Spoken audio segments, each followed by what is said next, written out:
এয়া আকাশবাণী গুৱাহাটী সন্ধিয়াৰ আঞ্চলিক বাতৰি পঢ়িছো অৰুণিমা গোস্বামীয়ে আৰু মোৰ সৈতে আছে তন্বিতা ভৰদ্বাজ।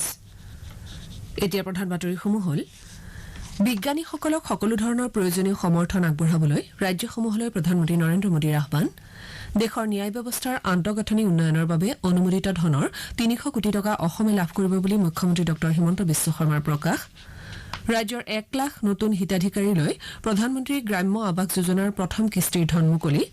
প্ৰায় ৬৮ লাখ নিয়োগ সৃষ্টিৰ সম্ভাৱনা থকা প্ৰধানমন্ত্ৰী মৎস্য সম্পদা যোজনাৰ আজি দ্বিতীয় বছৰ সম্পূৰ্ণ। আৰু ৰাজ্যৰ মুখ্য সচিব পৱন কুমাৰ বৰঠাকুৰৰ মৰিগাঁও জিলাত ৰূপায়িত হৈ থকা চৰকাৰৰ বিভিন্ন উন্নয়নমূলক আঁচনিৰ অগ্ৰগতি পৰ্যালোচনা। এতিয়া শুনক বিতং বাতৰি।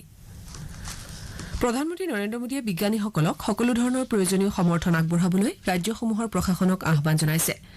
প্ৰধানমন্ত্ৰীগৰাকীয়ে আজি দেশৰ উদ্ভাৱন আৰু উদ্যমিতাক উদগনি যোগোৱাৰ উদ্দেশ্যে আহমেদাবাদত আয়োজিত কেন্দ্ৰ আৰু ৰাজ্যৰ দুদিনীয়া বিজ্ঞান সন্মিলন মুকলি কৰি এই আহ্বান জনায়। তেওঁ কয় যে স্বাধীনতাৰ অমৃতকালত ভাৰতক বিজ্ঞান প্ৰযুক্তিৰ ক্ষেত্ৰত বিশ্ব কেন্দ্ৰ হিচাপে নিৰ্মাণ কৰাৰ ক্ষেত্ৰত সকলো ৰাজ্যই মনোযোগ দিয়া উচিত। আহমেদাবাদৰ ছায়েন্স চিটিত দুদিনীয়াকৈ আয়োজিত কেন্দ্ৰ ৰাজ্য বিজ্ঞান সমাৰোহত ভিডিঅ' কনফাৰেন্সিং ব্যৱস্থাৰে দিয়া ভাষণত প্ৰধানমন্ত্ৰীয়ে ৰাজ্যসমূহত বিজ্ঞান আৰু প্ৰযুক্তি প্ৰতিষ্ঠান গঢ়ি তোলাৰ পোষকতা কৰে। তেওঁ কয় যে ৰাজ্যসমূহৰ উচ্চ শিক্ষাৰ প্ৰতিষ্ঠানসমূহত উদ্ভাৱনী পৰীক্ষাগাৰৰ সংখ্যা বৃদ্ধিত গুৰুত্ব দিয়া উচিত। তেওঁ লগতে তৃণমূল পৰ্যায়ত বৈজ্ঞানিক গৱেষণাৰ প্ৰয়োজনীয়তাত আলোকপাত কৰে আৰু স্থানীয় সমস্যাৰ বিজ্ঞানসন্মত সমাধানত গুৰুত্ব দিয়ে। প্ৰধানমন্ত্ৰীয়ে কয় যে চৰকাৰে বিজ্ঞান ভিত্তিক বিকাশৰ দৃষ্টিভংগীৰে কাম কৰি আছে আৰু ২০১৪ চনৰ পৰা বিজ্ঞান প্ৰযুক্তিৰ ক্ষেত্ৰখনত বিনিয়োগৰ পৰিমাণ বৃদ্ধি কৰা হৈছে। এই অমৃতকালত ভাৰতক গৱেষণা আৰু উদ্ভাৱনৰ বিশ্ব কেন্দ্ৰ কৰি গঢ়ি তোলাৰ বাবে সকলোৱে একেলগে কাম কৰিব লাগিব বুলিও শ্ৰীমোদীয়ে উল্লেখ কৰে।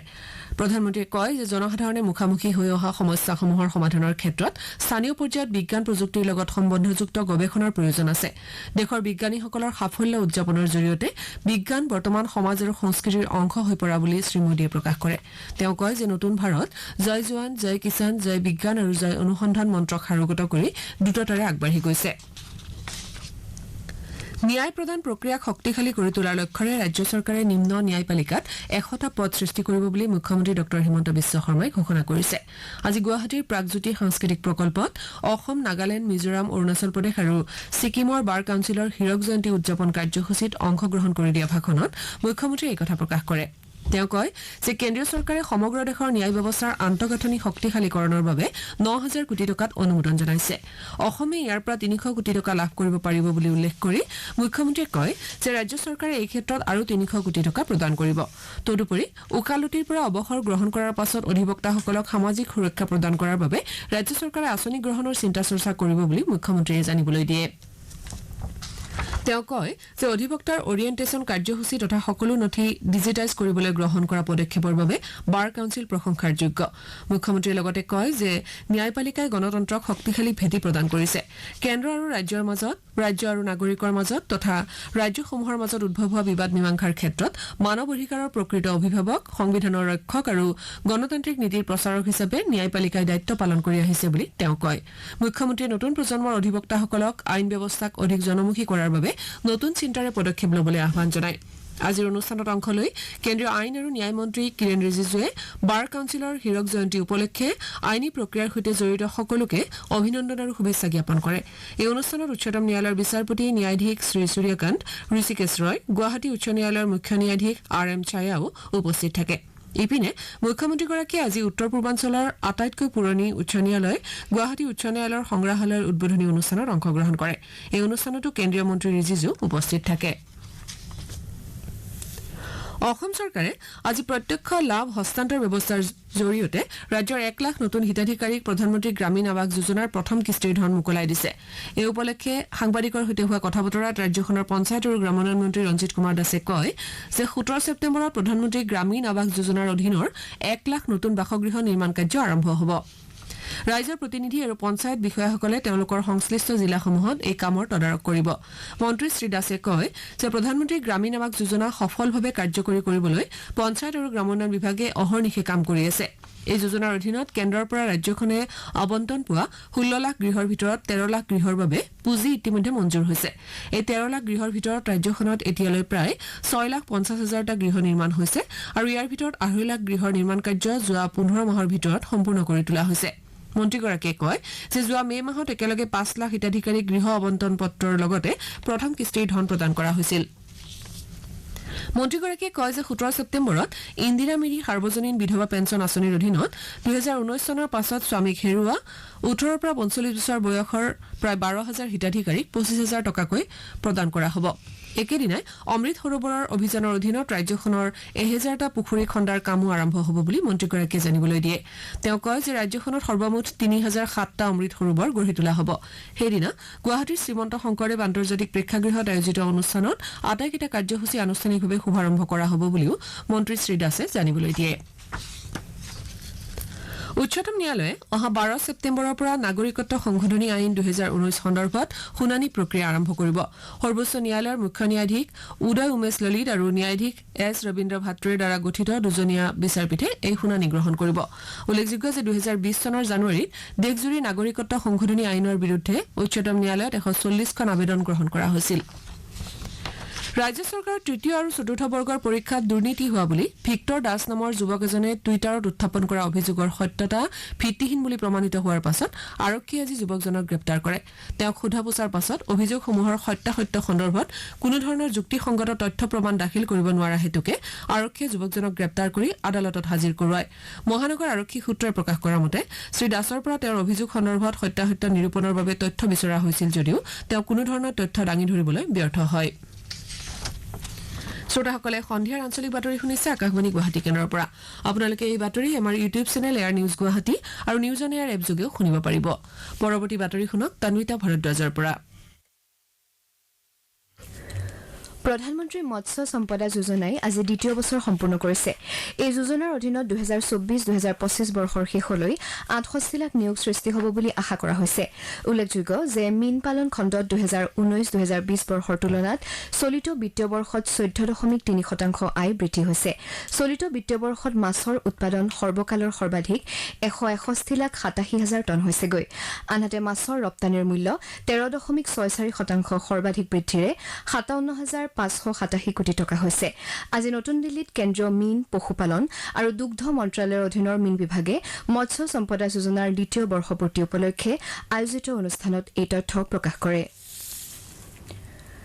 ৰাজ্যৰ মুখ্য সচিব পৱন কুমাৰ বৰঠাকুৰে আজি মৰিগাঁও জিলাৰ উপায়ুক্তৰ কাৰ্যালয়ৰ সভাকক্ষত উপস্থিত হৈ জল জীৱন মিছন আঁচনি, প্ৰস্তাৱিত মৰিগাঁও চিকিৎসা মহাবিদ্যালয়ৰ কাম কাজ, প্ৰসূতি আৰু শিশুৰ মৃত্যুৰ হাৰ, ধান ক্ৰয়, এক দেশ এক ৰেচন কাৰ্ড আঁচনি, শস্য বীমা, বিশেষ পানী যোগান, মীন উৎপাদন বৃদ্ধি, প্ৰধানমন্ত্ৰী নিয়োগ নিশ্চিতকৰণ আঁচনি, প্ৰধানমন্ত্ৰী আৱাস যোজনা, অমৃত সৰোবৰ আদি প্ৰায় সকলো বিভাগৰে আঁচনিসমূহৰ অগ্ৰগতিৰ খতিয়ান লয়।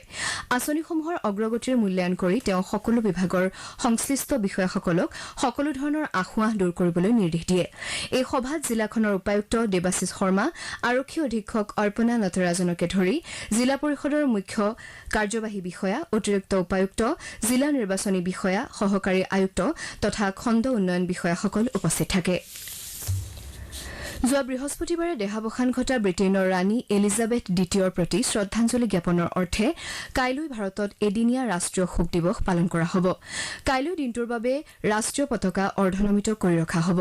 উল্লেখযোগ্য যে ৰাজকুমাৰ চাৰ্লছে আজি ব্ৰিটেইনৰ ৰাজমুকুট পৰিধান কৰে। ছেণ্ট জেমছ ৰাজপ্ৰসাদৰ চৰকাৰী ভৱনত হাতত ৰাজদণ্ড লৈ ৰাজসিংহাসনত আৰোহণ কৰিবলগীয়া চাৰ্লছ তৃতীয়ক এছেছন কাউন্সিলে ব্ৰিটেইনৰ নতুন সম্ৰাট হিচাপে আদৰণি জনায়। ৭৩ বছৰীয়া চাৰ্লছ তৃতীয়ই হৈছে সৰ্বাধিক বয়সত ৰাজসিংহাসনত আৰোহণ কৰিবলগীয়া ব্ৰিটিছ সম্ৰাট। লগতে চাৰ্লছৰ দ্বিতীয় পত্নী হোৱা হেতুকে কেমিলা পাৰ্কাৰ বাউলেছক কুইনৰ মৰ্যাদা দিয়াৰ সলনি কুইন কনচৰ্ট বুলিহে সম্বোধন বা অভিহিত কৰা হয়। ৰজা চাৰ্লছ তৃতীয়ই গ্ৰেট ব্ৰিটেইনৰ ৰজা হোৱাৰ লগতে Australia, New Zealand, Tuvalu, Solomon island, Papua নিউগিনিসহ 14টা অঞ্চলত ৰাজত্ব কৰিব। লখিমপুৰৰ সাংসদ প্ৰদান বৰুৱাই আজি ধেমাজি জিলাৰ মীনপালকসকলৰ সৈতে এখন আলোচনাত মিলিত হয়। তেওঁ মীনপালকসকলৰ সমস্যা সন্দৰ্ভত আলোচনা কৰাৰ লগতে তেওঁলোকৰ মাজত বিনামূলীয়া মীন পালনৰ সঁজুলি বিতৰণ কৰে।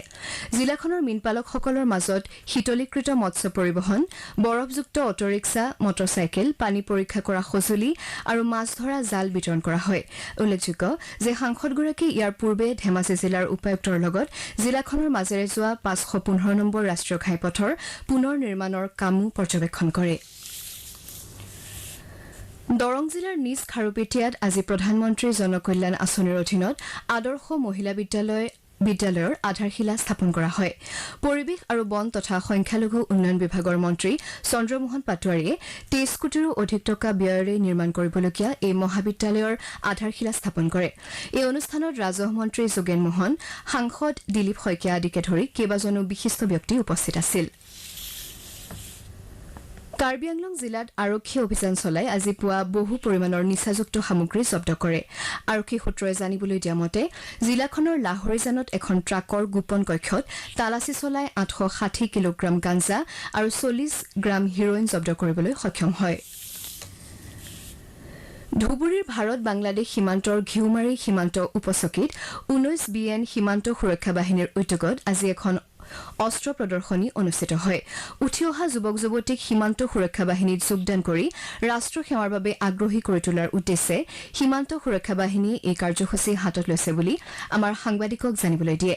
আজিৰ এই প্ৰদৰ্শনীত জিলাখনৰ বহু বিদ্যালয় আৰু মহাবিদ্যালয়ৰ প্ৰায় 1800 শিক্ষাৰ্থীয়ে অংশগ্ৰহণ কৰে। দেশত বৰ্তমানলৈকে 214 কোটি 77 লাখৰো অধিক পালি কোভিড প্ৰতিষেধক দিয়া হৈছে। ইয়াৰ ভিতৰত শেহতীয়া 24 ঘণ্টাত 21 লাখৰো অধিক পালি প্ৰতিষেধক প্ৰদান কৰা হয়। এই সময়ছোৱাত 5,000ৰো অধিক লোকৰ দেহত কোভিডৰ সংক্ৰমণ ধৰা পৰে। দেশত সম্প্ৰতি প্ৰায় 49,000 চিকিৎসাধীন কোভিড ৰোগী আছে। স্বাস্থ্য মন্ত্ৰালয়ৰ তথ্য অনুসৰি শেহতীয়া 24 ঘণ্টাত প্ৰায় 6,000ৰো অধিক লোক কোভিডৰ পৰা সুস্থ হৈ উঠে। দেশৰ সৰ্ববৃহৎ জনসেৱা সম্প্ৰচাৰ প্ৰতিষ্ঠান আকাশবাণী স্বাধীনতাৰ পাছত বিগত 75 বছৰত সমগ্ৰ দেশৰ জনসাধাৰণৰ বাবে তথ্য আৰু বাতৰিৰ শক্তিশালী মাধ্যম হিচাপে পৰিগণিত হৈছে। আকাশবাণীয়ে আজাদ ভাৰত কি বাত আকাশবাণী কে সাথ শীৰ্ষক এটা শৃংখলাৰে স্বাধীনতাৰ 75 সংখ্যক বাৰ্ষিকী উদযাপন কৰিছে। আকাশবাণীয়ে বচা বচা কাহিনীৰ মাধ্যমেৰে সমাজৰ বিভিন্ন ক্ষেত্ৰত স্বাধীনতাৰ পাছৰে পৰা ভাৰতবৰ্ষৰ যাত্ৰাৰ চমু আভাস দাঙি ধৰিছে। এই শৃংখলাৰ আজিৰ খণ্ডটিত দেশৰ সেউজ বিপ্লৱৰ বিষয়ে কাহিনী প্ৰচাৰ কৰা হ'ব। এই অনুষ্ঠান আকাশবাণীৰ ইউটিউব চেনেল আৰু নিউজ অন AIR এপৰ লগতে টুইটাৰ, ফেচবুক তথা ইনষ্টাগ্ৰামৰ মাধ্যমেৰে শুনিবলৈ পোৱা যাব। এছিয়া কাপ T20 ক্ৰিকেট প্ৰতিযোগিতাত কাইলৈ শ্ৰীলংকা আৰু পাকিস্তানৰ মাজত ফাইনেল খেল অনুষ্ঠিত হ'ব। শ্ৰীলংকাই যোৱা নিশা ডুবাই ইণ্টাৰনেশ্যনেল ক্ৰিকেট ষ্টেডিয়ামত অনুষ্ঠিত ছুপাৰ 4 পৰ্যায়ৰ অন্তিমখন খেলত পাকিস্তানক 5 উইকেটত পৰাস্ত কৰে।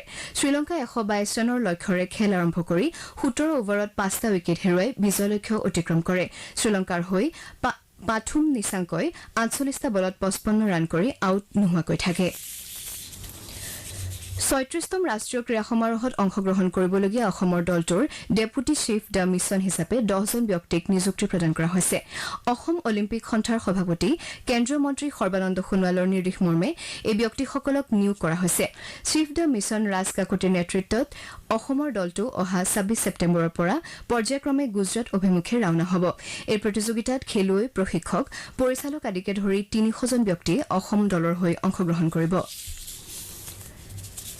বিহাৰৰ পাটলিপুত্ৰৰ ক্ৰীড়া প্ৰকল্পত 3দিনীয়া কাৰ্যসূচীৰে আয়োজিত পূব মণ্ডল জুনিয়ৰ এথলেটিক্স প্ৰতিযোগিতাৰ আজি প্ৰথম দিনটোত অসমে 5টা সোণ, 3টা ৰূপ আৰু 9টা ব্ৰঞ্জৰ পদক লাভ কৰিবলৈ সক্ষম হয়। আকাশবাণী গুৱাহাটীৰ আঞ্চলিক বাতৰি বিভাগে আজি নিশা 8 বজাত প্ৰচাৰ কৰিবলগীয়া দৃষ্টিপাত অনুষ্ঠানত পোষণ মাহ সন্দৰ্ভত এটা আলোচনা প্ৰচাৰ কৰা হ'ব। অনুষ্ঠানত ৰাজ্যৰ মহিলা আৰু শিশু বিকাশ বিভাগৰ সঞ্চালক বিভা চন্দ্ৰ মোদী অতিথি হিচাপে উপস্থিত থাকিব। অনুষ্ঠানটোৰ আঁত ধৰিব মানস প্ৰতিম শৰ্মাই। বাতৰি শেষ কৰাৰ পূৰ্বে প্ৰধান বাতৰিকেইটা পুনৰ এবাৰ পঢ়ি দিছো। বিজ্ঞানীসকলক সকলো ধৰণৰ প্ৰয়োজনীয় সমৰ্থন আগবঢ়াবলৈ ৰাজ্যসমূহলৈ প্ৰধানমন্ত্ৰী নৰেন্দ্ৰ মোদীৰ আহ্বান। দেশৰ ন্যায় ব্যৱস্থাৰ আন্তঃগাঁথনি উন্নয়নৰ বাবে অনুমোদিত ধনৰ 300 কোটি টকা অসমে লাভ কৰিব বুলি মুখ্যমন্ত্ৰী ডঃ হিমন্ত বিশ্ব শৰ্মাৰ প্ৰকাশ।